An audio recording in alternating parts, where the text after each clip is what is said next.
தேவனுக்கே மகிமை உண்டாவதாக.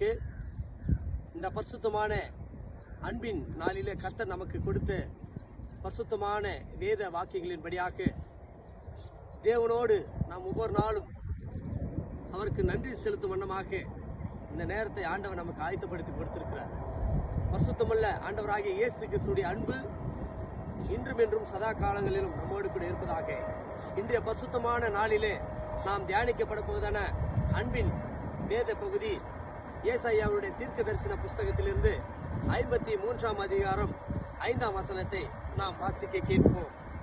நம்முடைய மீறுதல் நிமித்தம் அவர் காயப்பட்டு, நம்முடைய அக்கிரமம் நிமித்தம் அவர் நொறுக்கப்பட்டார். நமக்கு சமாதானத்தை உண்டு பண்ணும் ஆக்கினை அவர் மேல் வந்தது, அவருடைய தழும்புகளால் குணமடைகிறோம். ஹல்லேலூயா. ஆமா, பாருங்க, கர்த்தராகிய ஆண்டவர் நமக்கு பரிசுத்தமான ஒரு வசனத்தை கொடுத்திருக்கிறார். நம்முடைய அக்கிரமங்களுக்காக அவர் பாடுகளை சுமந்தார், நம்முடைய பாவத்தின் நிமித்தம் துக்கங்களை ஏற்றுக்கொண்டார்.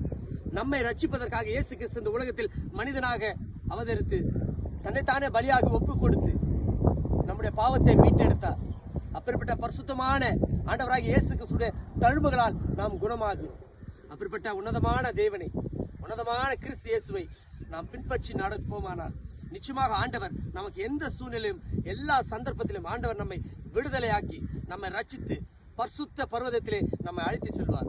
ஆண்டவர் இந்த பரிசுத்தமான வார்த்தையை நாம் நினைவு கொண்டு அவரை நேசித்து துதித்து ஸ்தோத்திரிப்போமானால் கர்த்தர் நிச்சயமாக உன்னையும் என்னையும் நிச்சயமாக ஆசீர்வதிப்பார்.